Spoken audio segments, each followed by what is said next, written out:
Can you hear me now? Okay, my name is Bear. I'm on the Menominee City Council, Ward 2. And I would like to make one thing very clear here. In my ward, which is Ward 2, it's the dam at the paper mills, in the dam right there at the Haddon Street Bridge. With so much water level going over the dam this year, the boat barrier actually gave away. That's how much water was coming over there. At one time, there's 8 gates open. That's telling us how high this water is. And this would be reckless if we allowed that to come through with that much water movement. That water can do a lot of damage when you got that much flowing. And so I just wanted to make sure that.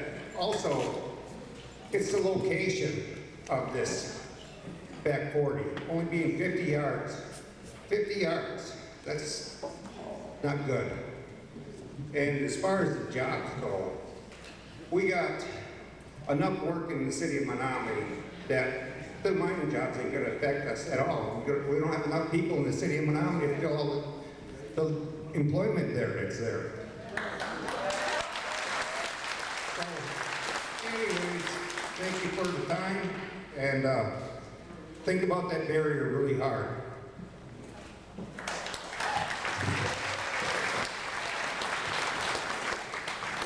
I know it's really hard for people to hear, and I apologize for that, but it's out of my control at this point, and we're just going to try to keep moving as best we can. Guy Redder, Sarah Westcott, Guy first, then Sarah, and then Lori Pate.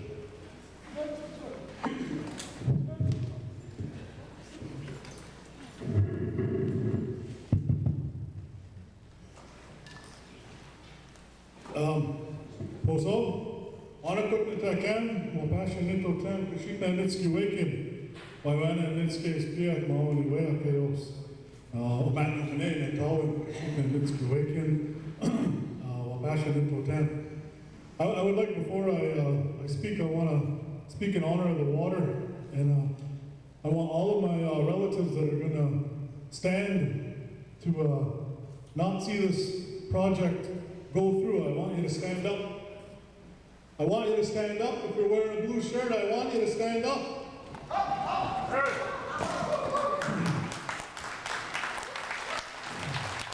want you to see what we're going to see if they're going to try to build this thing. This is what you're going to look at. This is what's going to happen. Let's not make this happen. Come to your senses and deny this thing. The Back 40 Mine project poses a lot of risk. Today I want to talk to you about another risk. The risk I'm going to talk about has seldom been addressed. That's why I feel it should be brought forth today. In 1927, a hydroelectric dam was constructed at the White Rapids locale on the Menominee River, hence the name White Rapids Dam. This particular dam is located approximately 2 miles upriver from the Back 40 Mine project, as well as the Chalk Hill Dam, located 2 miles upriver from the White Rapids Dam. And still even further up is the Sturgeon Falls Dam. The reason I bring these dams up is because I want to know if Aquila, or Foth, or the Eagle, or even any of these politicians for that matter, has done any dam research. Do any of you guys have any dam knowledge? Maybe in the pamphlets they handed out tonight, there's some damn answers to my damn questions. I don't know. And along with the rest of us, I don't know if you guys even seriously considered the dam problem. Because if there were to be a dam crack, or God forbid, a dam break, there will be a whole lot of dam water rushing right into this tailings pond. After my research and taking a moment and looking at the whole damn problem, I started to wonder if Foth, or Aquila, or the DEQ, I know not the politicians, or any of the businessmen, could even answer any of my damn questions. Now, I'll be the first to tell you guys that I'm no damn expert. But if you have that much dam water flowing towards an open pit sulfide mine that's only 150 feet from the Menominee River, that dam break would turn into one big dam mess. Now, if that dam water would get into their pit and tailings pond, it would get full of all kinds of life-killing chemicals like cyanide, sulfuric acid. Since no one will be able to control all that chemically treated dam water, it's going to flow downstream and into 2 more dams. And then we would have a dam apocalyptic scenario playing out. Eventually, that dam water would reach Lake Michigan and affect all the cities and villages located around the bay. Just so you know that dam water would kill all life in its wake. Now that would be one big dam problem. Like I said before, I don't think FOF, Aquila, or even the DEQ have even considered the dam problem. I mean, I really don't believe that you've done your dam research or even have any dam knowledge. I feel this project creates too big of a dam problem. And for all those damn reasons, I can't support this project. It makes no damn sense.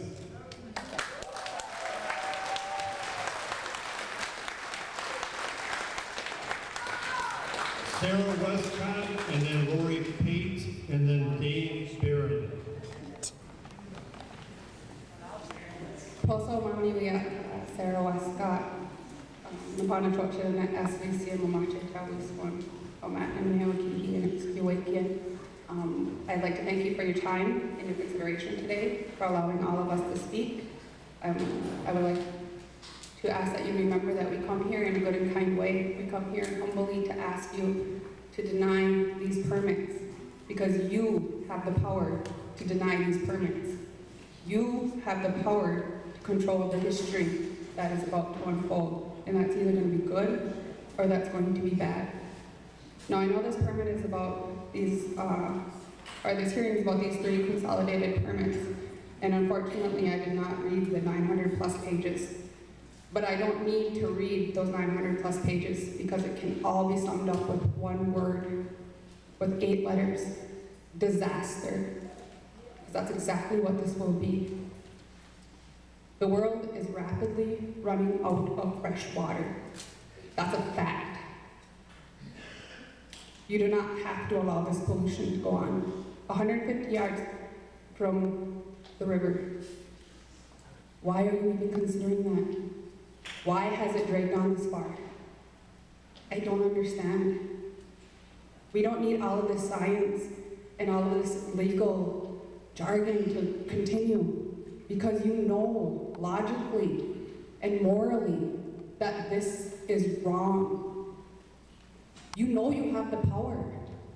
Why are you allowing to be influenced by that greed, by that false promise for jobs? What is that going to do in the long run? Cancer? Is that worth it? People not able to enjoy their retirement because the environment is polluted and destroyed? Then what good are those jobs? You have the power. We are trying to tell you this. We have been to this point time and time again to tell you this, to warn you, and it's continued on to this point now, and we're still here trying to tell you this, and we will continue to be here to tell you this, because life needs to continue. Do you understand that? Life cannot continue in a polluted environment. What good will all of that economic prosperity be if there is no life? There is no planet B. All we have is here and now, and we have to protect it for the next 7 generations. I'd also ask that you give us cultural consideration, because that has been blatantly absent so far. Why? Why has that not been given to us? This land, Menominee River, this land bears our name. We should be given more consideration and respect than that. So please, I ask that you consider making this decision with logic, with the facts that have been laid out, with the morals that I know you have within you, with the love that I know you have within you for your children and your children's children and your children's children's children. Please make the right decision while I'm in it.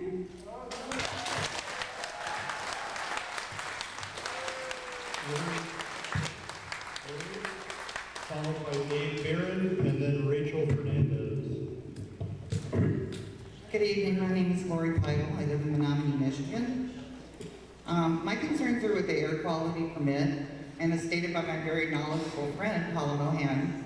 I would just like to remind you that Part 632 would be totally violated if this proposed back 40 mine is allowed to happen. First of all, I want to make sure that we all understand there's an extreme difference between a copper and an iron ore mine compared to that of the back 40 open pit sulfide mine. According to Sarah Camdenzi of the 190th District, back 40 mine is one and the same. You know, copper, lead, sulfur, it's all the same thing. Bad news, it is not. It is a sulfide mine, and remember, there has never been one single successful sulfide mine like this anywhere in the world. Not one. These guys are an exploratory company as well. They have never done a mine. What makes us think that they can do a successful sulfide mine when nobody else can?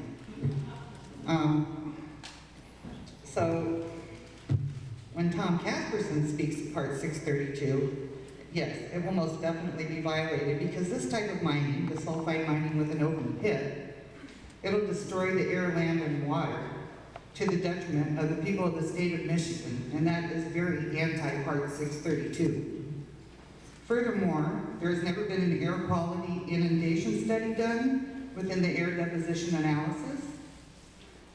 So I ask that you do not issue this permit and that you make your decisions based on facts.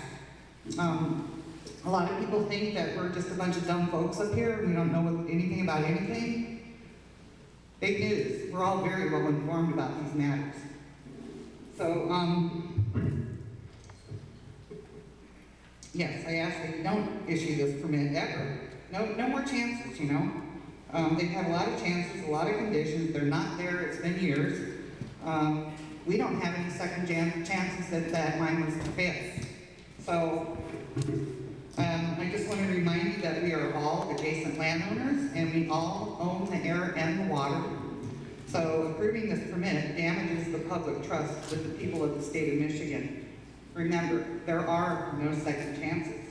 And I will not allow some 300 jobs to spoil everything for 20,000 plus people in our vicinity, let alone Lake Michigan, you know, all the way down to Chicago, and who knows what, it takes it all, the land, the water, the air. There's, you know, it's not choosy, it just takes it all.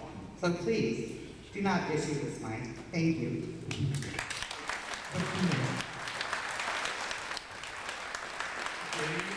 And then Rachel, and then Al Geddes. Good afternoon, my name is Dave Barron.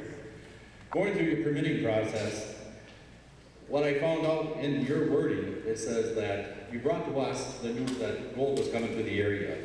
But if you are harvesting zinc, copper, or lead, and that's 95% of your business, the gold process takes the back burner, and so does this permitting process and how you protect us.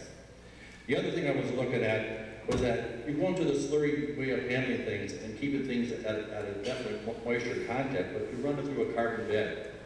Looking at what your carbon beds are consisting of, I found nothing to describe the quality or the type of carbon that you're using. Black dirt in boundaries is not carbon, it's ash. If you use any product of this, we are in danger. You also talked about going from the bottom of the pit to the top and making your mounds of earth that are left over, be it the harvested minerals or be it the leftover tailings, to be covered by conical roofs. What you didn't tell us was that how many conical roofs were you going to have, what size it would be, and how are you going to control the air going across them. The other thing I was looking at under air, water, and vegetation was that you wanted to keep things at a minimum, and you put minimum into your permitting process, but I didn't see the responsibility behind it because you don't describe what the minimum is. The other thing I saw was that How are the remaining dust emissions going to be controlled from the piles of dirt that you have, or stone, or rock, or whatever going to be put in under the conical roofs? But it says the remaining emissions will be released inside a building. Well, you're going to be having your bags, your dusting, and your different ways of collecting dust, and one of your buildings is going to have a vacuum under it. But you say nothing about when you open the doors how much is going to be released. So when this starts to drift onto our vegetation, our water, and in our air, when we go into a high water situation or a hard rain downpour, how much of this is going to be absorbed and how much is soluble into our water, how much will be impregnated into the earth and not the filters. The other thing I noticed was that what is stated as efficiency in the hoods of the crushing building, and it says that the ventilation system of the crushing building is estimated. Estimated is 50-50. So you're 50 success and you're 50 failure, but if you're operating on saving money, you're going for the failure side. The people pay the price. The other thing I noticed in your permitting process and looking at your accountability is how will the drift, the carryover, be reduced to protect the air, the water, and the vegetation in the surrounding area. And you use the word reduce. You don't tell what, you don't explain anything, but you're using the latest technology.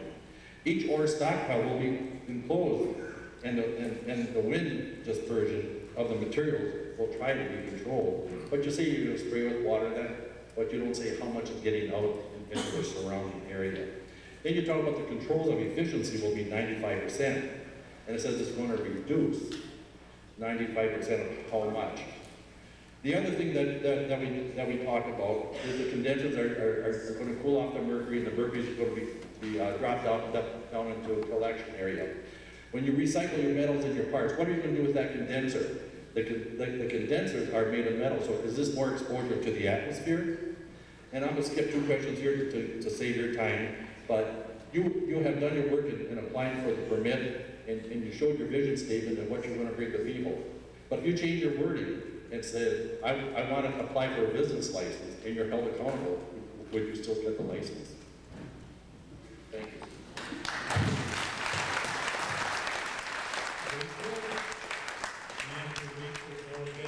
And then John Elfeck.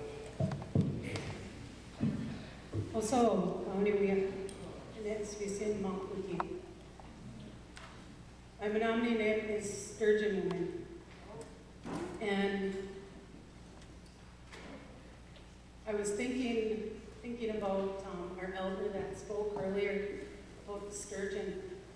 And I know I said this before in public comment of how your decision, if you make this decision to do this mine, you're going to destroy my ancestors. You're going to destroy my brothers and sisters.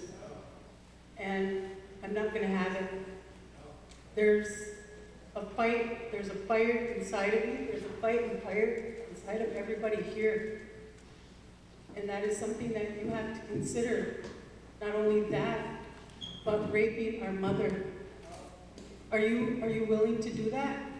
Are you willing to say, I let this be approved.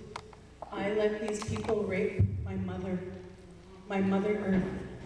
That's what you're going to be doing if you approve this. And that I can't stand for either. And neither are all of these beautiful people here. They will not stand for that. Now I drove up by myself this morning and I encountered the bald eagle, golden eagle, hawks, and they spoke to me as I drove up. Just think of you destroying that intimate relationship that we all have with our relatives. And our relatives are the plants, the water, the land, the air, insects, everything. Don't destroy it. We come from a very sacred place. All of us, no matter what color we are, no matter where we came from, we come from her. We come from Creator. And we have a responsibility, I have a responsibility to protect the land, the air, and the water.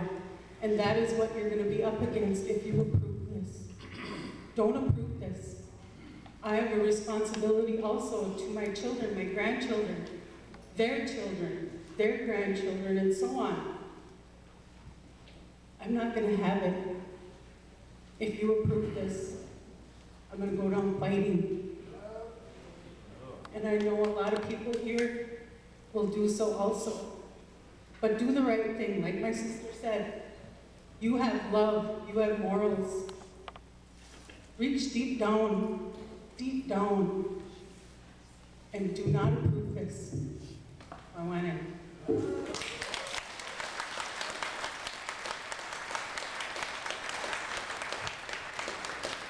After Al is John Hemlock and then Gary Tankway.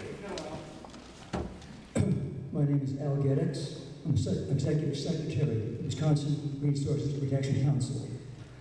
In the aftermath of the Brazilian tailings dam disaster, which killed 270 people and contaminated local water supplies, the Brazilian government banned all upstream tailings dam design. The appropriate response from Aquila Resources should have been to withdraw its dam safety permit and consider alternatives to its upstream tailings dam design. If an airplane of a certain type crashed 76% of the time, would you get on this airplane? This was the record of tailings dams around the world. 76% of all tailings dams of this upstream tailings dam design failed, causing fatalities and contaminating water supplies. The insurance industry has cut back the vast majority of its mining liability business in the aftermath of this Brazilian disaster.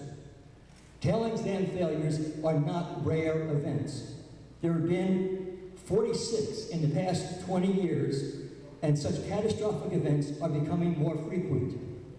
Instead of facing the fact that upstream tailings dam design are ticking time bombs, Aquila has engaged in a deceptive public relations campaign to convince people that the Bat 40 tailings dam, quote, was designed to mitigate the known risks of common upstream tailings facilities. This from a company that has never operated a mine in its entire existence. One of the most telling omissions in Aquila's dam safety permit application is the absence of a dam breach analysis. Failure of the tailings dam would obviously have major implications for the downstream communities along the Menominee River. Yet, Aquila has failed to complete an analysis of what the environmental, social, and economic impacts of a partial or total collapse of the tailings dam would be. This is why 8 counties, 4 towns, 3 cities, dozens of tribal governments in Michigan and Wisconsin have passed resolutions against the proposed mine. This is why Aquila has failed to obtain a social license to operate a project that proposes to use the people on the path of the tailings dam collapse as guinea pigs for unsafe and experimental technologies. My question to Eagle is simple. Will you ignore the growing frequency of tailings dam disasters and warnings of future dam disasters, or will you respect the right of affected communities to say no to tailings dams that are designed to fail? Do the right thing, deny the permit.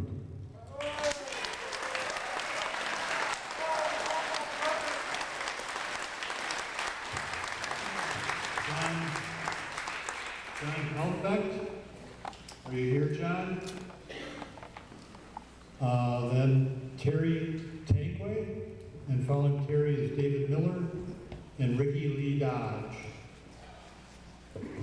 I'm Terry Tankway. I live downstream from the river in Wallace, and I represent everybody trying to save the water. There are 3 permits being addressed today, which are all very important, but the one I will be addressing is the tailings dam.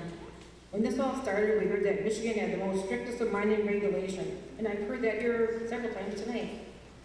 Well, thanks to some of our elected representatives, some no longer in office, that's no longer true. 632 was supposed to somewhat protect us, but it was said that it was too strict and too high standards. See what is at stake? Is that a bad thing? So can we trust anything less than when our water is at stake?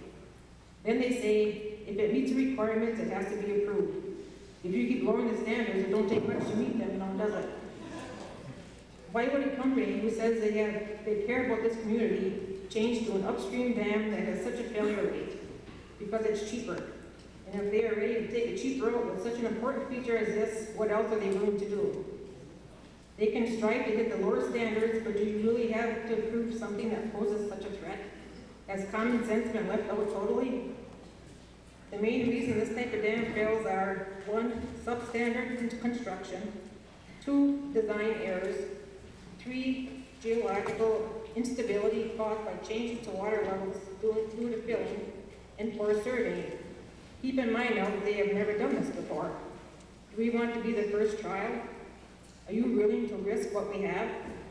The people here tonight trying to save all of our futures and generations after us are not radicals or extremists.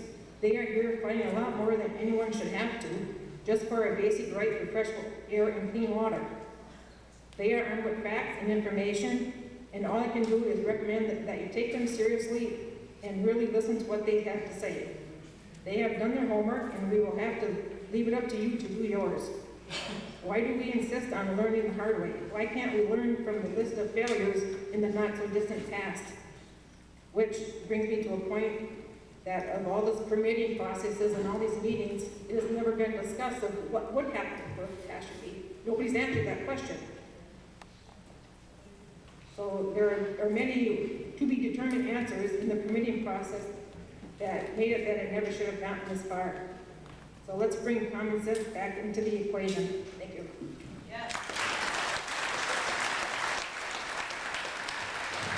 Andy Miller, and then Ricky Lee Dodge, and Kathleen Piper. Good evening, folks.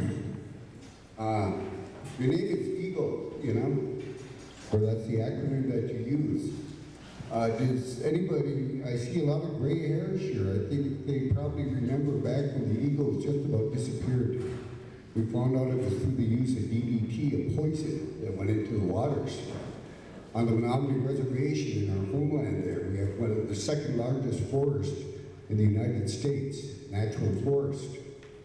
It's a haven. It's a haven for all those things that live, all of creation.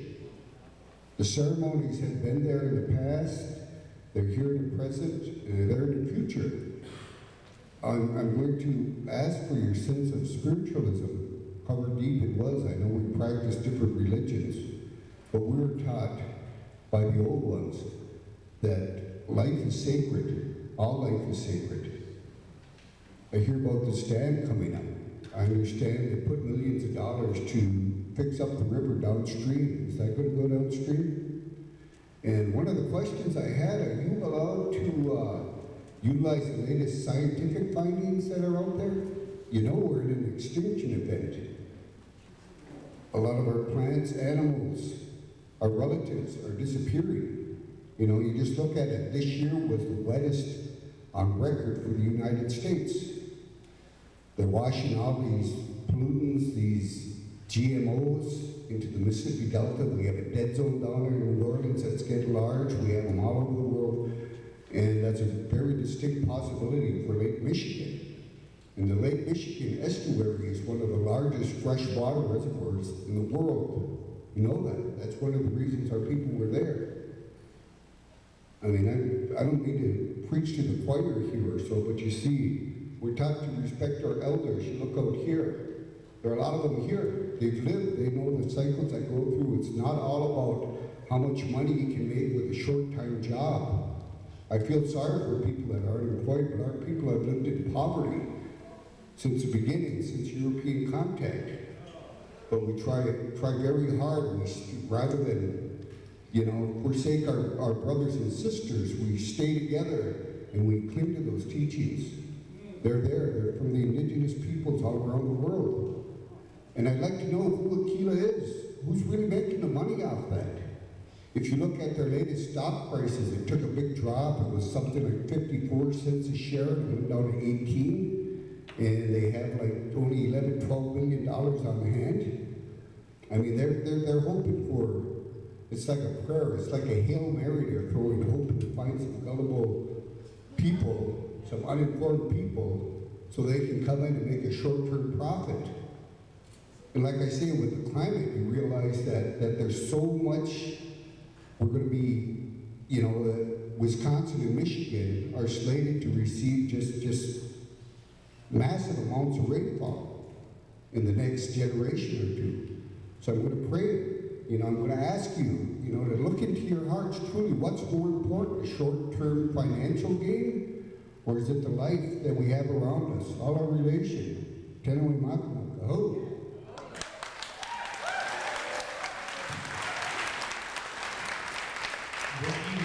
Ricky Dodge, then Kathleen Heitman, and Nancy Boyarsky-Dunn. Good evening. My name is Ruby Lee Dodge. I was asked to read a poem this evening. The poem is called Water Rights, and it was written by one of our Menominee tribal members, Richie Class.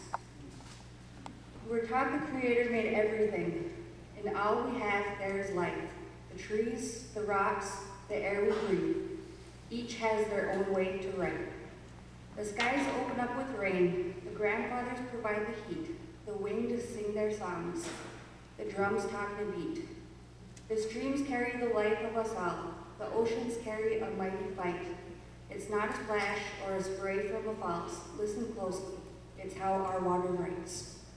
Thank you.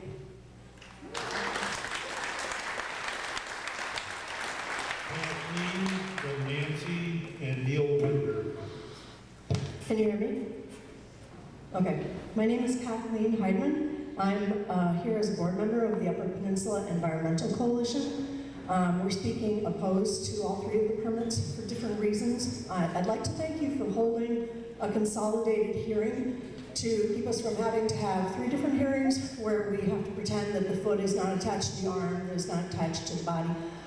These permits are deeply connected, and their flaws are deeply connected as well. I'd like to start by reminding you of some of the statutes, the statutory obligations. Part 315, I was very heartened to hear the dam safety permit group ask the company for additional information on this, and I'm glad that the permit has not yet been approved in a draft proposed permit. The project assessment requires information about claimed public benefit, which we've been hearing a lot about, jobs. But it also requires a complete inventory of the positive and negative effects of the project. That includes mitigating measures to minimize impacts on all the following: wetlands, fisheries, wildlife, threatened and endangered species, water quality, and it goes on. So that statute is better than most people probably think, because it gives you a lot of power to make sure that it's an appropriate permit. I'd also read this for Senator Casperson, who tried to weaken Part 632 last year and actually succeeded, but this part is still in, that the mining permit must not pollute, impair, or destroy air, water, or other natural resources of the public trust in those resources. And that's Part 17 of the Natural Resources and Protection Act. The law is better than most people realize. However, the devil's in the enforcement. So when we're looking at the air dispersal, deposition impacts from the dust that's coming up from the mining project, it belongs to the EIA and the mining permit, but it affects all of you in different ways. And I don't know that it's adequately addressed. The airborne deposition to Spring Lake, just as one example, is going to increase the mercury level in Spring Lake by 21% over baseline. It will also increase copper and lead significantly, and there will be airborne deposition impacts with arsenic that exceed the screening levels as well. The mining permit does not include the facility corridor, the Eastern Transportation Utility Corridor. The air permit doesn't adequately address all of the fugitive emissions from that corridor. It is required under Part 632 that all of the affected area impacts outside of the corridor, outside of the mine project boundary, including the area adjacent that is going to be impacted through this corridor, any proposed utilities and any proposed transportation impacts specific for this project have to be reviewed under Part 632. Regarding the design of the tailing basin, they have not answered the question about covering the tailing basin adequately. They said they could not cover it during an idling, and so they just added a special condition to the mining permit to say that they had to cover in the event of an idling, which is not adequate if the company said they could not cover it. And the dam safety permit has so many flaws that it really is impossible to address them verbally. We're going to submit extensive comments, but I'd like to support the earlier comment that said that you guys should hire the Center for Science and Public Participation to review the impacts of the dam safety permit since you gave all of our review to the mining company and they answered that review directly to you. So please hire those experts to review their answers. In closing, I urge you to protect our natural resources and the public trust in those resources. Deny these 3 permits. And as Mark Twain said, a mine is a hole in the ground owned by a liar. Thank you.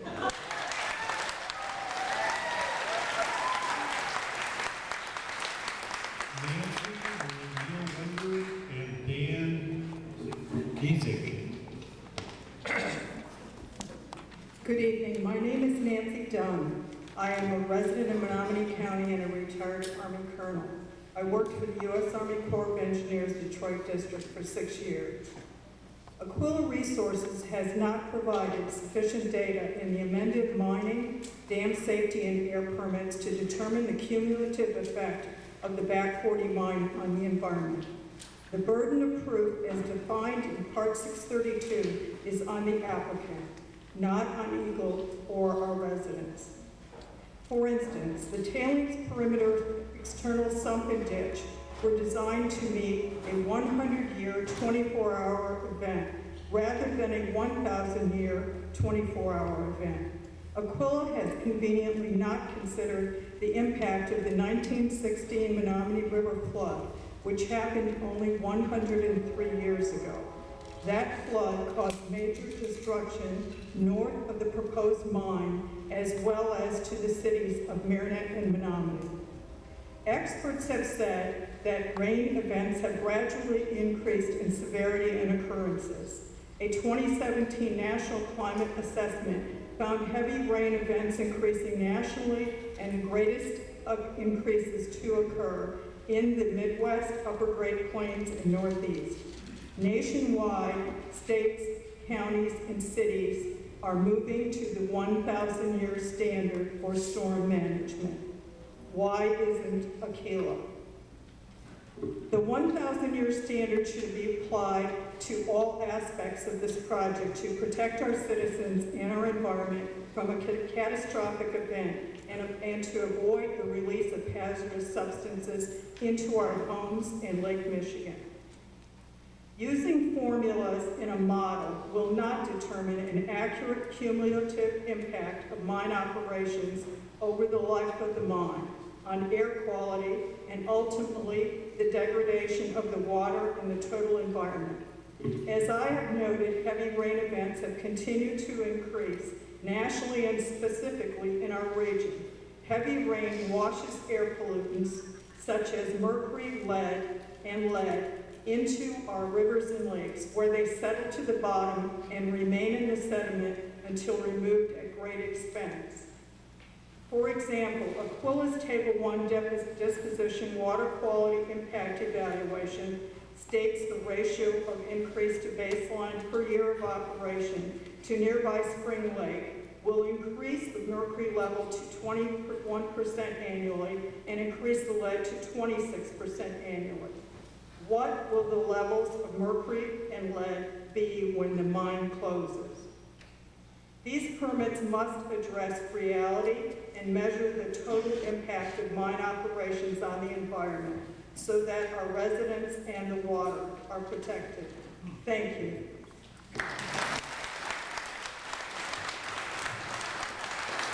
Neil, and then Dan Giesek, and then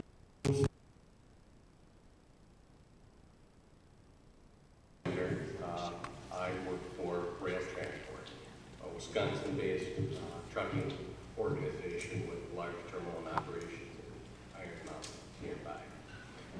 Personally, I was born and raised and lived the majority of my life not far from it. And what I can say is that I certainly remember times when this region had better economic conditions. And I'm sure a lot of folks in this room, regardless of which side of the coin you're on, will agree with that statement. One of the ways to create better economic conditions for this region is to start creating good jobs. In return, you will start to attract and retain some of the younger population who's really left areas like this for development elsewhere, particularly cities.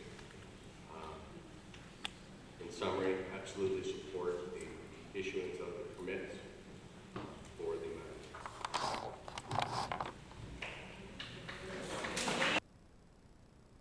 Dan Giesing, then Joe Stevens, and Mary Hanson.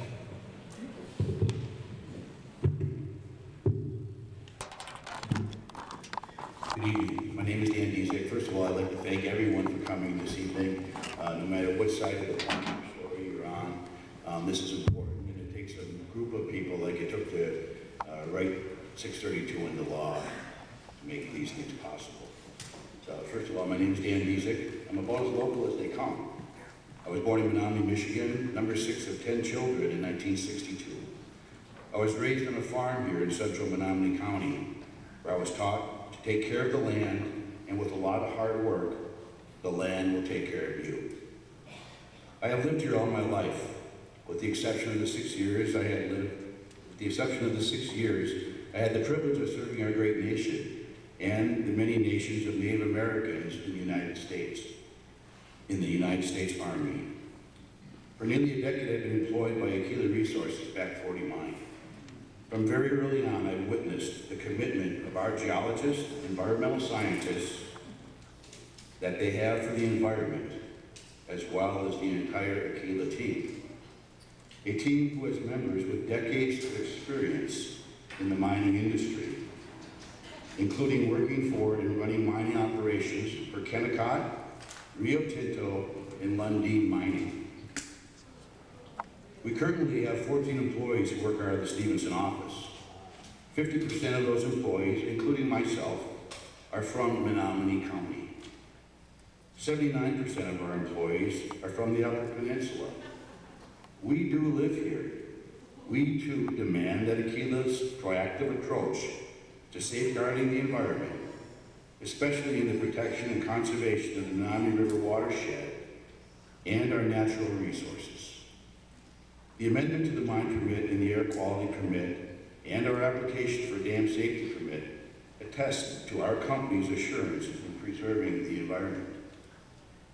Aquila Resources Back 40 Mine is providing good paying jobs to local people. In fact, 4 of our youngest team members, all in their 20s, have purchased homes in Menominee County within the last year.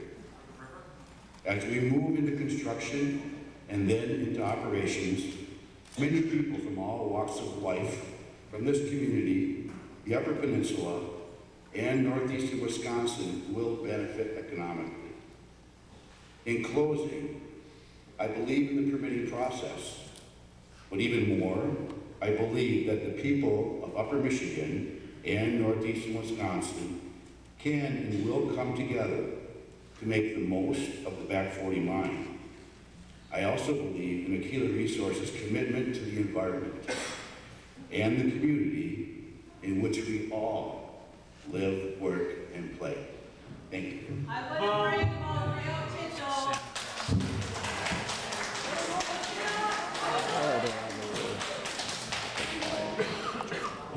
Joe Stevens, to be followed by Mary Hanson and Lois Ellis. Thank you. Good evening. I'm here to represent the Dickinson County Board of Commissioners. And last night's county board meeting, we passed a resolution. I'm not going to read all of it. I'm going to read the first line. And it says, to whom it may concern, the Dickinson County Board of Commissioners supports Aquila Resources and the Back 40 Mine project. We encourage the permitting process to go forward, and we look forward to the opening of the mine. One thing while I was sitting up there thinking, and I know that can be difficult for a politician and sometimes dangerous, but what really makes the UP great? What do we have? We have forestry, right? We have education, we have farming. Menominee County's got some of the best farming in all of the UP. And we have mining. That's what created and made the UP great. I would just hope that all of those continue. You don't live here. Be nice about Please remember to treat each other with respect, no matter what their opinion is. Mary Hanson, and Lois Ellis, and Jeffrey Loman.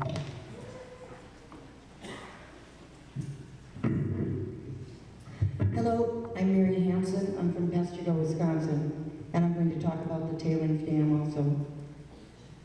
A tailings dam may look safe, but it's retaining a lot of moisture behind it. Most people think tailing dam failures are rare events, but in fact, there have been 46 in the past 20 years.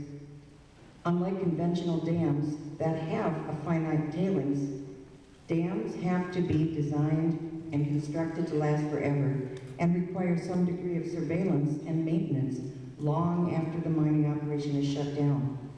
How long will dam monitoring methods continue at the back 40 after closure? Experts warn no tailing dam has zero risk of accidents. Even if the dam is no longer in use, they have to be monitored for the rest of their lives. These tailing dams failures are not limited to old technology or to countries with scant regulations. Previous research pointed out that most tailing dams failures worldwide occur in operating mines, and that 39% of failures occur in the U.S., significantly more than any other country. Despite good intentions and investments in improved policies, these large storage facilities hold mine tailings, continue to leak or collapse. These incidents are more probable now because of climate change. When these occur, they can destroy entire communities and livelihoods and remain the biggest environmental disaster related to mining. The upstream tailings dam method is designed to fail. Industry experts consider the upstream method the least safe type of tailings dam due to its high risk of dam instability. It is used because it is cheap. But it is not the best available technology. Anytime you rely on a dike to contain either water or tailings, sooner or later it's going to fail. To think they're bulletproof is just fooling yourself. I'm asking all of you to deny all of these permits. There just is no safe way to mine in that area. There is no way that any of you sitting up there can promise us that our river and our lives won't be destroyed by this mine. There was a time when man took no more than he needed. That time is gone. There was a time when he gave something back. That time is gone. There was a time when he honored creation and worshiped the Creator, and that time too is gone. And now the waters are polluted, our natural resources are all but gone, and creation is dying. It's time to find our way back to the earth. Thank you.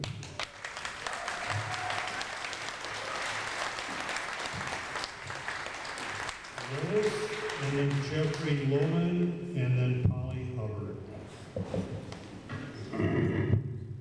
My name is Lois Ellis. I'm the Executive Director of the Dickinson Area Economic Development Alliance. The Alliance promotes talent retention and attraction, business retention and expansion, infrastructure improvement, and increased growth for the Dickinson County area.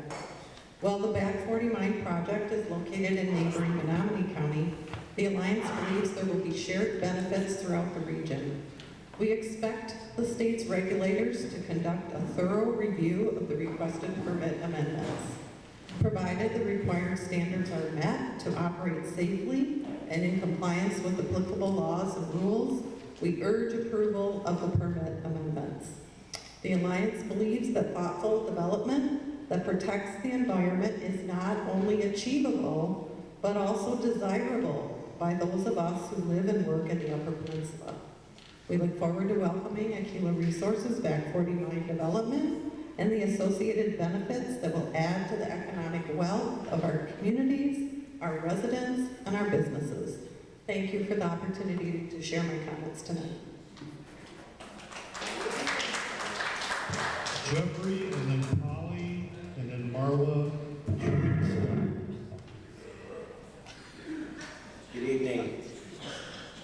My name is Jeffrey Lohman, L-O-M-A-N, and I live where I was born on the Lawrence Indian Reservation. I'm a member of the Keweenaw Bay Indian community.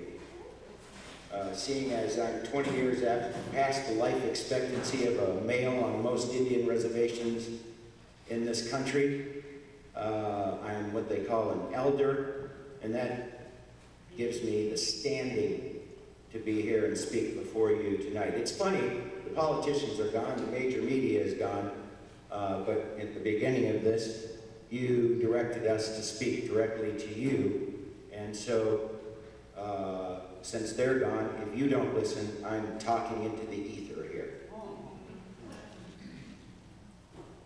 But the reason I came down was because I have a duty as an elder to try to help people understand that in 1842 and again in 1854, our ancestors stood on Madeline Island facing off with Indian agents and other U.S. government officials, and they ceded tens of millions of acres of land that make up Michigan, Wisconsin, and Minnesota.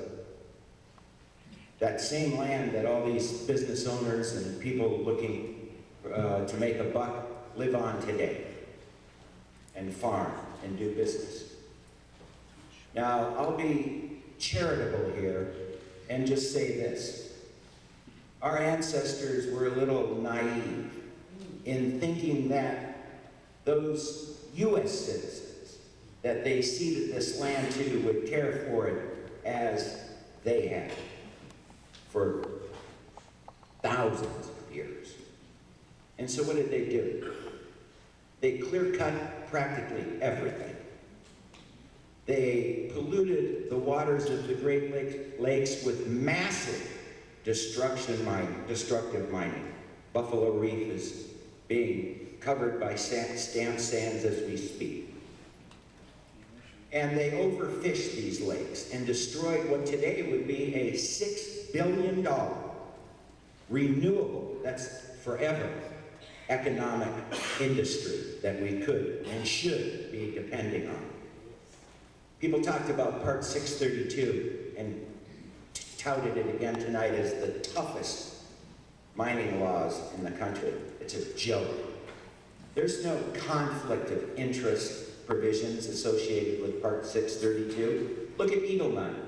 I'll grant Cabenzi with her statement that Eagle Mine has done a good job. Look who's running it. That person was a water program person working for MDEQ. She's the general manager today. She testified after she worked for MDEQ in the Part 632 hearing as a Rio Tinto employee. So you can believe that Part 632 is tough. It's not tough. It has no provision to deal with the risk you have to deal with this project. It doesn't require you to consider that risk in the context of a 1,000-year flood event. That if the people in Fukushima would have considered, Japan wouldn't be having a nightmare today. It doesn't require you to manage risk and make sure concrete cures properly when they're building these structures.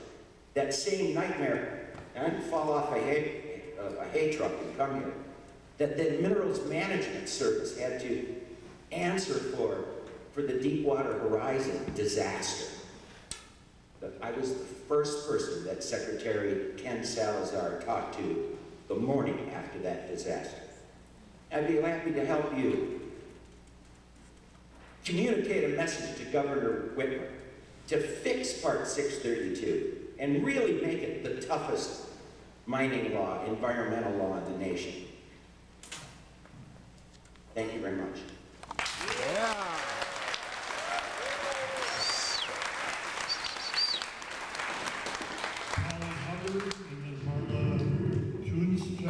Sorry about the pronunciation, and Norman of the same last name, I think. My name is Polly Hubbard, and I am a lifelong resident of Menominee County. I currently live in Stevenson, approximately 10 miles from the proposed mine site. And I just want to go on record as stating that the elected officials and the past elected officials do not represent me. They have chosen not to. We have a low unemployment rate. My son will be going to Michigan Tech this fall, and he plans on returning to the area, and he will most likely have a very good paying job. Those jobs are here.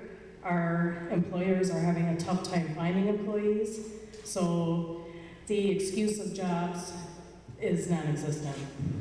I just want to say that I stand with the Menominee tribe. I found that I am a descendant of 3 different tribes of our Native Americans, and I completely oppose the proposed Aquila Back 40 mine. This is an exploratory company which has never mined. This is a company that has intimidated people and made them sell their lands, including retirement properties. They want us to believe they are competent to operate an open pit sulfide mine in the riskiest location on a boundary water for Michigan and Wisconsin. They are not open to an alternative site for their operation because it makes their business venture unfeasible. Yet they claim to be concerned about the environment and our people here. They have chosen the cheapest and most likely to fail tailings dam. A breach of this dam would be catastrophic. I implore you to deny these permits. Thus far, Aquila has needed coaching through all of the permitting processes. If they are so knowledgeable about the mining processes, they should have found this a much easier venture. If they do not know, they should not be issued these permits. I would also like to know how many parts per million of particles and what they include would be discharged into our air per day times the number of years and the exact impacts on human, plant, water, and animal life. What are those impacts? We have never gotten an answer. I am extremely concerned by the lack of documentation of the endangered and threatened species that are throughout this area. And with this bigger footprint of the mine, I think this really needs to be looked into. Thank you.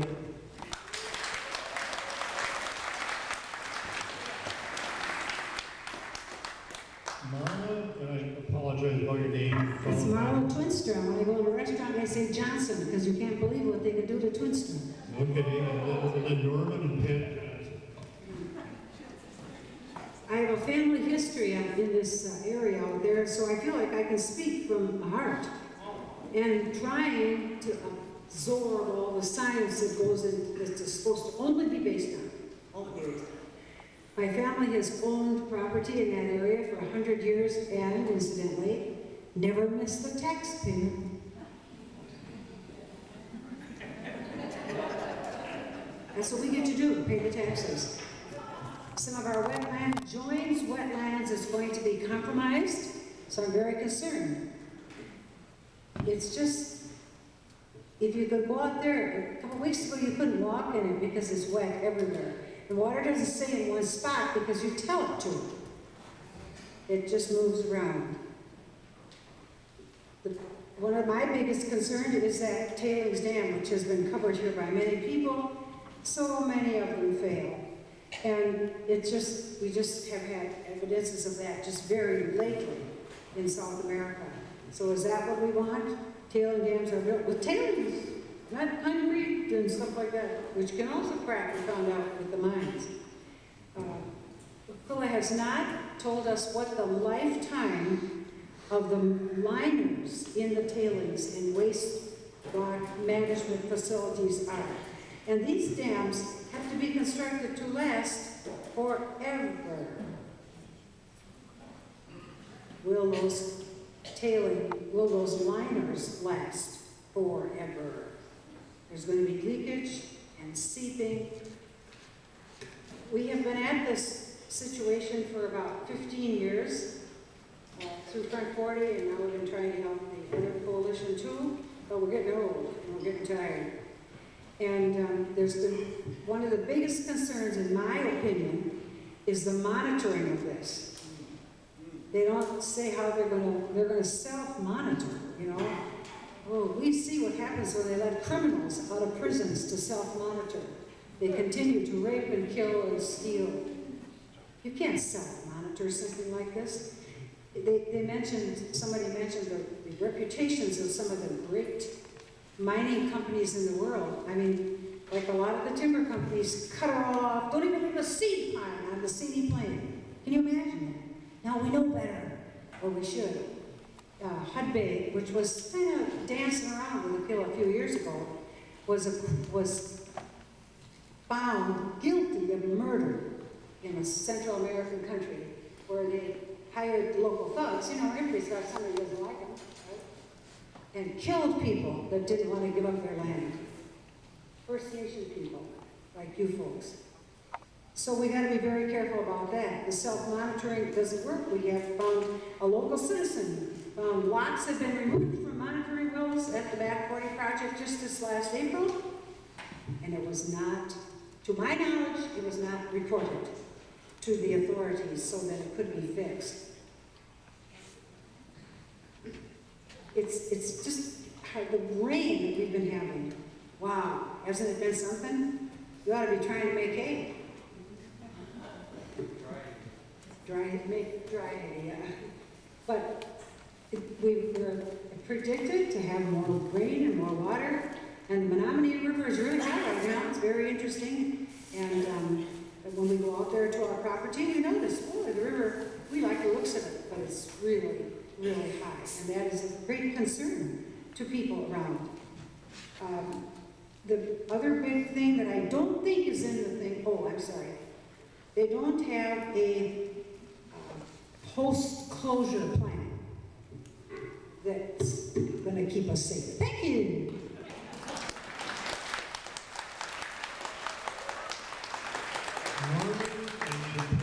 And is Letty Elgear? You almost pronounced her name right, so we'll give you kudos for that. I was going to say I'm more Swedish than Dutch, but the name is Dutch. Dutch are stubborn, Swedes are bullheaded, and I've got a little Norwegian in there. Well, hello. I am Armin Twinstra. I have a trade name. I draw the cartoons for the Menominee County Journal for 19 years, and that's H-U-S. Z, Huz. My wife refers to me in her articles. That's my wife of 65 years, I want you to know. Same wife.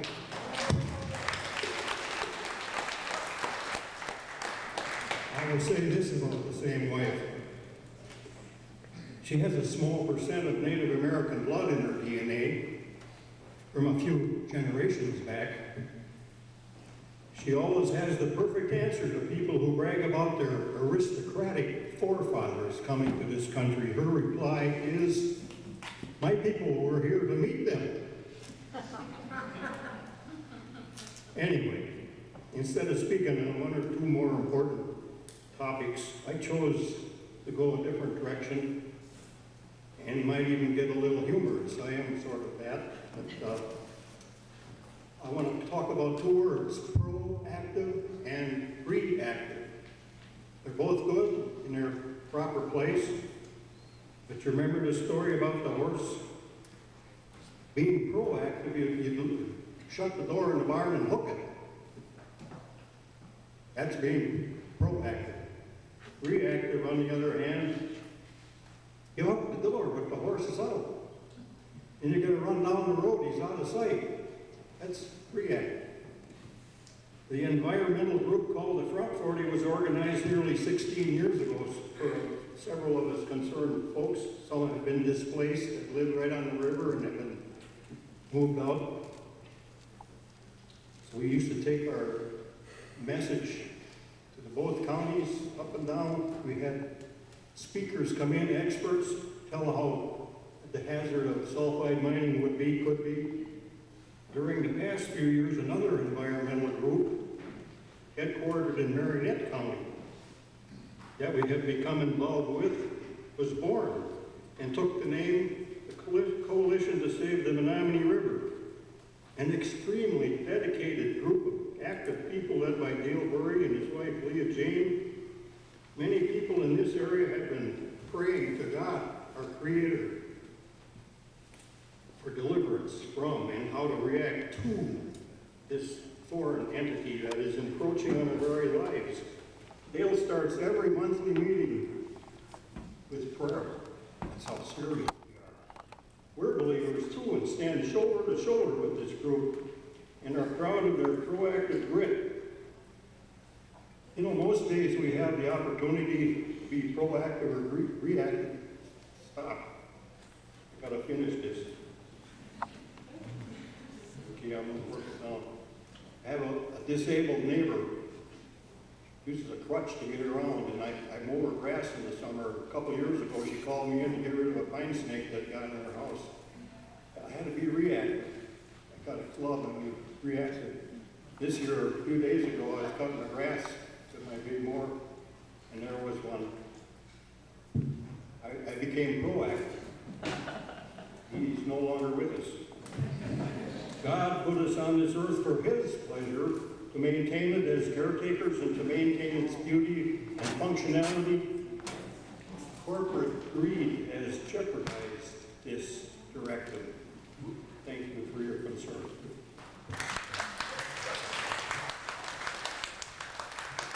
Pat Johnson, and Lenny Algater, and Mark Fleury. Lenny?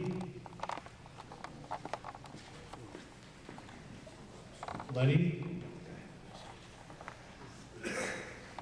Okay, Mark Fleury, and then Dick Dragowitz. Did you call Pat Johnson? I can't hear you very well. Good, yeah, Pat, it's your turn now. Thank you. I want to thank all of the people who are sitting at that table tonight. You traveled from Lower Michigan, and we appreciate you coming here tonight to listen to our concerns. I am Pat Johnson. I am chairman of the Menominee Historical District Commission from the city of Menominee. I am a mother and a grandmother, and I want to talk to you about my concern as a mother and grandmother. I'm speaking for the children and grandchildren tonight of everyone in our city and our county. Here are some questions that you might want to find answers for. Do you believe in climate change? Have you taken a ride along our wonderful Menominee River? It is presently above the flood stage. It is 3 feet higher than usual. The river flows into the Green Bay body of water. The city of Menominee pumps our drinking water out of Green Bay near the mouth of our wonderful river. Our children in our homes and schools drink water every day. Do you and your family drink water every day? It's crucial. Have any of you visited our beautiful city with its historic downtown and its marina, which hosts boaters from Michigan, Wisconsin, and Illinois? I would be happy to find housing for you and give you a tour of our beautiful city. Do you know that there are Menominee tribal burial mounds in the Canadian Back 40 mining site? Would you want your relatives dug up by a mining company? If we don't stand up to the mining business from Canada, do you believe that this nation, this Canadian mine, will respect our 8,000 plus citizens in the city enough not to pollute or poison us? What country has left many mining disaster sites every time they utilized an open pit mine? Yes, It is Canada. Have any of your state commission members visited the mining site? It's beautiful. And you will find the mounds that the Menominee tribal people are trying to keep sacred.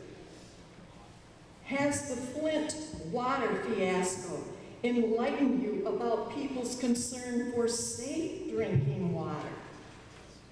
Would you drink 4 to 8 glasses of water daily with cyanide and sulfide in your water? This mine threatens our economy and the extinction of many species that live in the river, around the river, and above the river. Do you realize that the mine's clear cutting of 124 acres will create a barren environment for all creatures? Have you seen our proud eagles soar above and dive for fish? It's a fabulous moment.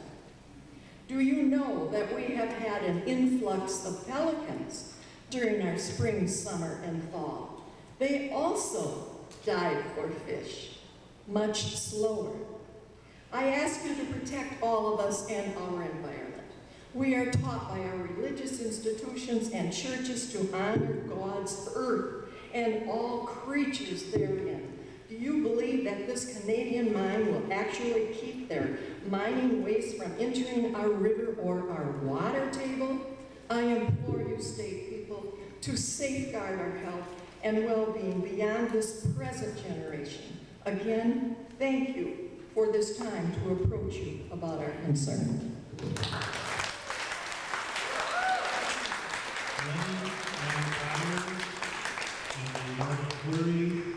And Dick Dragoosewitz.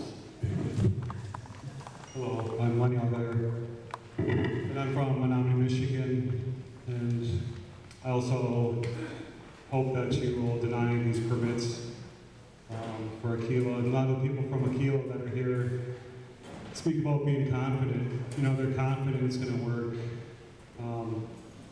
Is that enough, though, confidence? You know, I don't know if you're aware of the Ansel disaster. They dumped a lot of PFAS into the fields and things like that. Were they confident at the time? Does that mean anything? I don't think so.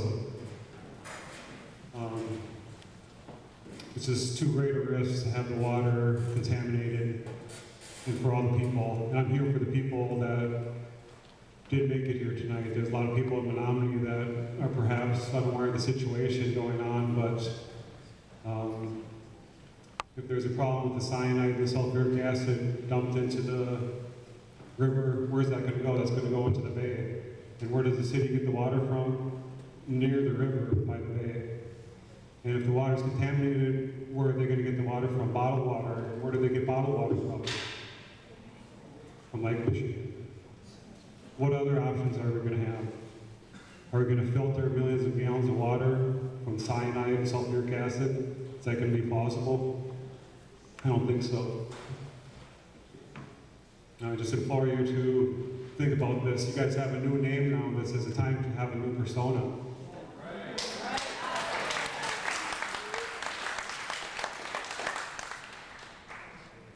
And I just implore you to represent us and represent the people for good, clean water and air,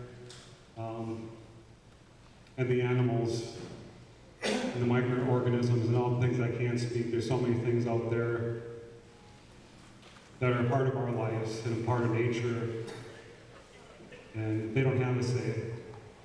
So think about those things as well. Thank you.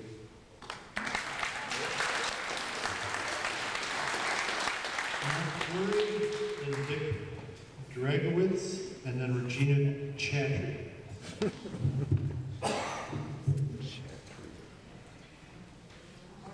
My name is Mark Fleury. I'm born and raised in Marinette, and I live in Green Bay at this time. I have native ancestry on both my parents' side, father and mother, and I'd like to say this. The great chief in Washington sends word that he wishes to buy our land. How do you buy land? How can you buy or sell the sky, the warmth of the land? Or the idea is strange to us. Yet we do not own the freshness of the air or the sparkle of the water. How can you buy them from us? Every part of the earth is sacred to my people. We know that the white man does not understand our ways. One portion of the land is the same to him as the next, for he is a stranger who comes in the night and takes from the land whatever he needs. The earth is not his brother, but his enemy, and when he has conquered it, he moves on. He leaves his father's graves, and his children's birthright is forgotten. There is no quiet place in the white man's cities, no place to hear the leaves of spring or the rustle of the insect wings. But perhaps because I am a savage and do not understand, the clatter only seems to insult the ears. And what is there to like if a man cannot hear the lovely cry of the whippoorwill or the arguments of the frog around the pond at night? The whites too shall pass, perhaps sooner than the other tribes. Continue to contaminate your bed, and you will one night suffocate in your own waste. When the buffalo are all slaughtered, the wild horses are all tamed, the secret corners of the forest heavy with the scent of many men, and the view of the ripe hills blotted by talking wires, where is the eagle? Gone. Where is the buffalo? Gone. And what is it to say goodbye to the swift and to the hunt, the end of living and the beginning of survival? That was a speech given by Chief Seattle to President Franklin Pierce, 1855. Thank you.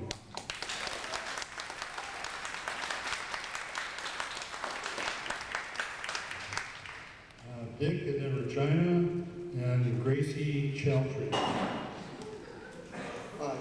Hi, I'm Dick Dragowitz. I'm here from Illinois. I come up here to the Menominee River to go bass fishing. It's terrific. This will be my 14th summer of bass fishing there, and it's really good. Don't damage it. Me and all my friends and thousands of others are opposed to the Back 40 project. Aquila shouldn't be allowed to pollute the Menominee River, Lake Michigan, any portion of Michigan's Upper Peninsula or Wisconsin. Now, I want to thank all of you and your associates at Eagle for all your work on these permits. Based on the information, extensive correspondence, and reports you've shared with us and on these permit applications, I admire your courtesy, patience, and endurance. You've got a lot of that. It has to be extremely challenging to respond to new questions and information every day. And it has to be even more challenging to face Aquila, who can't provide an accurate and complete report on anything. You always go back to them more than once in many cases, asking for the same information, and they're still not able to answer the questions. So that's not good. Aquila's business plan is to do something called preferential ore processing. So they're going to excavate the ore, stockpile it, and they're going to pick the pile of ore that's got the most value to it. They're going to process that. So my question is, what happens when they take this pile over here with value, and this part over here with much lesser value? And then they decide after getting the big bucks out of this one, they shut the operation down. And they file bankruptcy and they go away. What are you going to do? And if you think this thought about bankruptcy is a joke, it's serious. The law firm they use in Michigan, Warner, Norcross, and Judd, has got an enormous bankruptcy department. Is Aquila keeping a secret from us? Maybe. Financial assurance. It's not clear to me how this process works. I hear numbers of $100, $120 million or something like that. And so at the beginning, before anything would happen, they would have to put up this financial assurance. And then my question would be is, what happens tomorrow after they put up this amount, and there's a new risk discovered? And then you go to Aquila and say, Aquila, I need you to double this amount. And Aquila basically says, I can't give it to you, I don't have it, or some other four-letter words. And then what are you going to do? You're going to shut this place down? Or are you going to close it up? It's not good. So we are all asking you to stop this mine idea you and get rid of it now because you're wasting time and money for everybody. This mine isn't going to go anywhere. Thank you.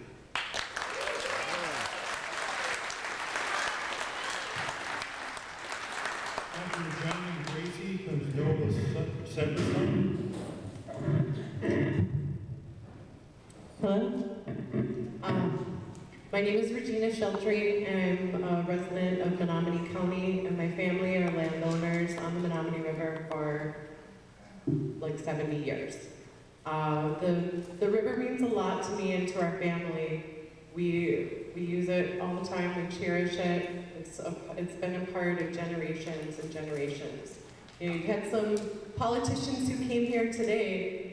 Tom Casperson, like Holly said, he doesn't represent us. He's never taken the time to hear the things that we're saying, and he always has this way to justify the 632 in the way that it came out.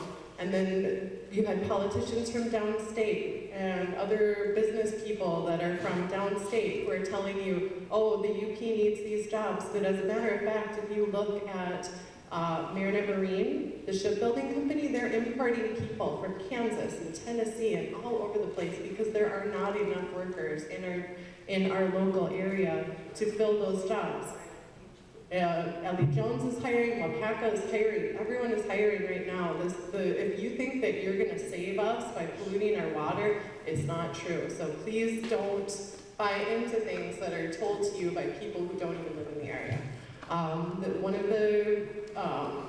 Like to discuss the tailings dam, which many people have already brought up, the many tragedies in the last 5 years and even, in previous history. And something that occurred to me is if it's not okay to do in Brazil, if Brazil has decided to completely do away with the upstream tailings dam, why doesn't Michigan do the same?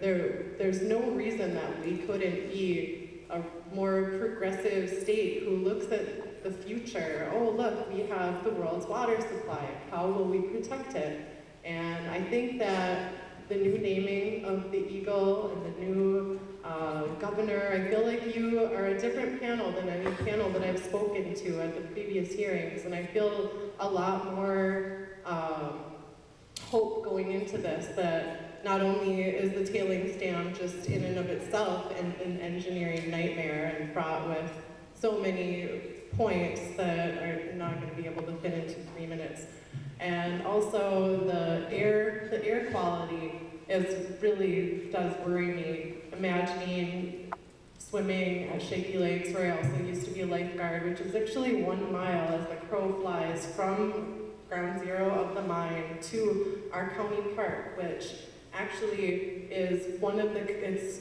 generating the most income of all of our county parks. So by granting these permits, you're actually putting our county parks in jeopardy. And there are thousands of people that basically live there for the summer, bring their camping and their RVs, and they go there, and I just can't imagine lead, however many pounds of lead per hour, how many pounds of mercury per hour, how many pounds of copper and silver per hour will be coming on the wind for them to breathe, for them to swim, it's just imagining the blasting and the trucks. And from what I've heard tonight also, something that hasn't been calculated is they want to dead end our River Road, so then we won't even have access to the northern part of that road unless we go through, they're supposedly going to build a road for us or something, and it's calculated to be $1 million a mile, so they're going to somehow come up with money for that. But were the calculations for the destruction of the forest to put the road in and the destruction of the wetlands, for both the road and the power lines and the hauling trucks, that's all, I guess, something that's calculated not only in the risk but also in the damage. And so I just encourage you to really easily, there are a million reasons that you can deny this mine, and I look for you to use every single one of them, and just totally protect our people, protect our futures, protect our babies, okay, you guys? Because you can do it, and I know you can.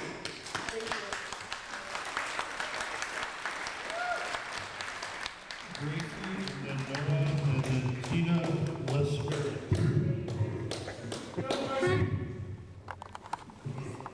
And Gracie.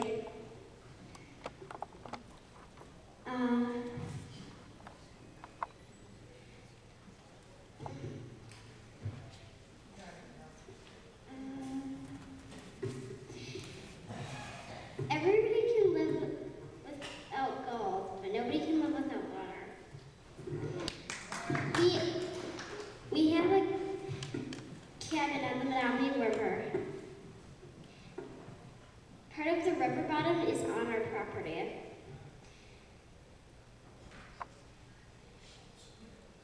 And if that got polluted, then I wouldn't be able to go to the cabin ever and have fun there. And play with my grandma's dog and stuff. It's really sad that people would actually want to make it mine.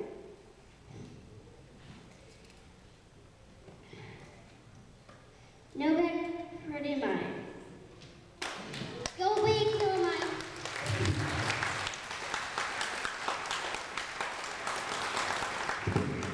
Noah, and then Tina LaSpirits, and Amy Klickner.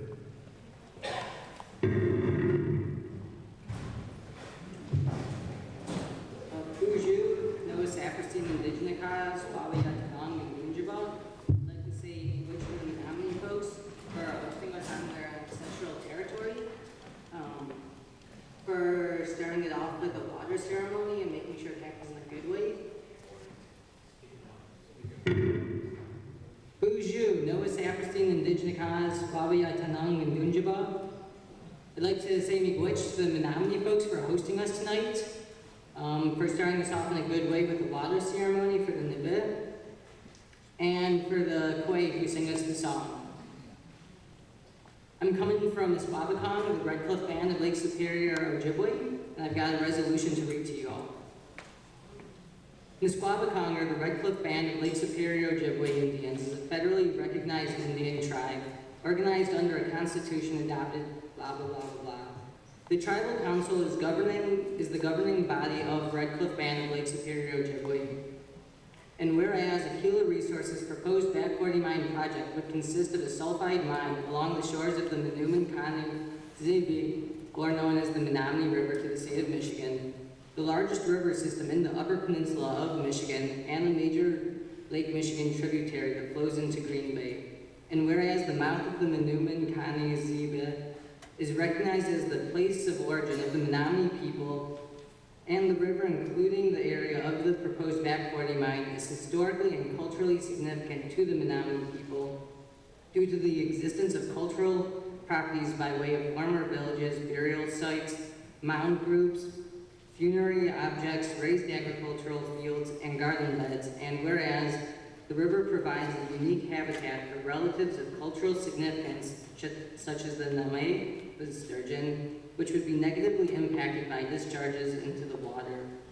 And whereas the approval of this mine will result in the irreversible loss of significant cultural resources of the Menominee tribe, and whereas Aquila Resources Incorporated proposed to utilize mining extraction and removal processes which have historically caused detrimental impacts to our relatives such as the Nibit, the water, the Mushkika, the medicine, the Name, the sturgeon, and other relatives. And whereas the approval of this mine will result in the irreversible loss of significant cultural resources of the Menominee Nation, now therefore be it resolved, the Tribal Council opposes the Aquila Resources proposed back 40 mine project. This proposed sulfide mine on the shores of the Menominee threatens the history and the culture of our Menominee relatives and all other relatives that rely on the Nibit. There has not been a sulfide mine to date that has not harmed the environment. Now be it further resolved, the Treaty Natural Resources Division and the Tribal Historic Preservation Office is directed to do everything they can to support our Menominee relatives, protect the Nibit, and stop the back 40 mine.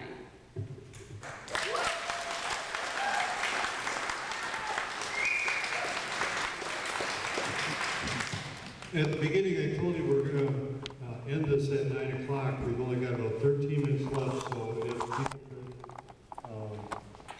try to shorten their speeches if they can, or avoid redundancy, that'd be great. Tina, you're Tina? Yes. Okay, Tina's next, and then Amy. And Leah Jane Burry. Amy Klickner and Leah Jane Burry.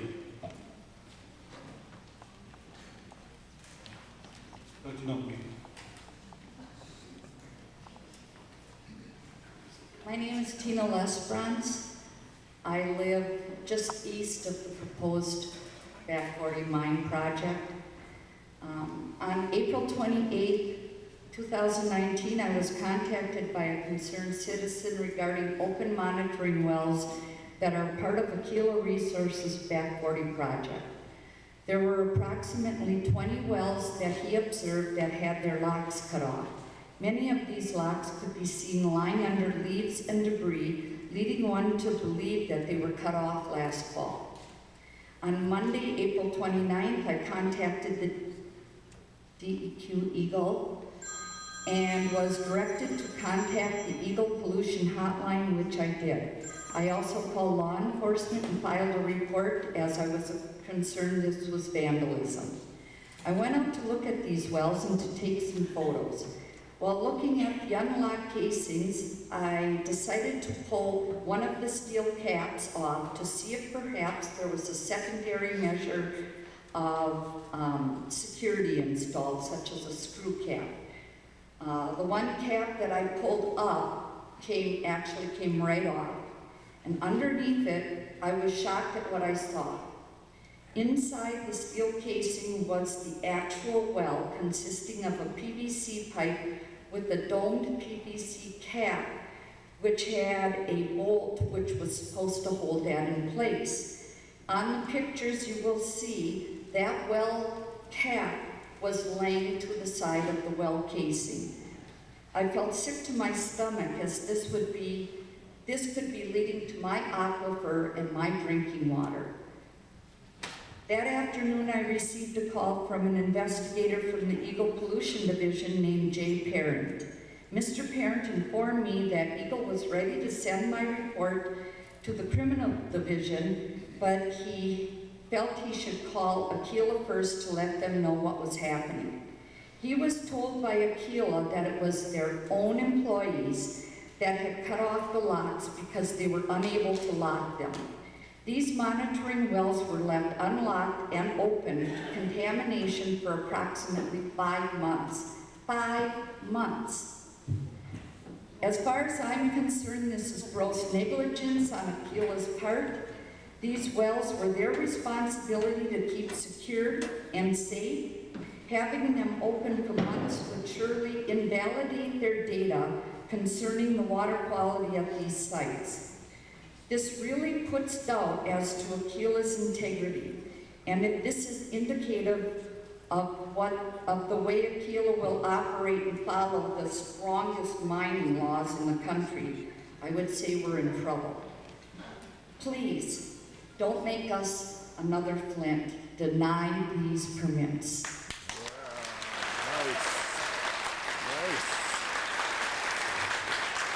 Amy Klickner, Leah Jane Burry, and then Dale Burry. Good evening.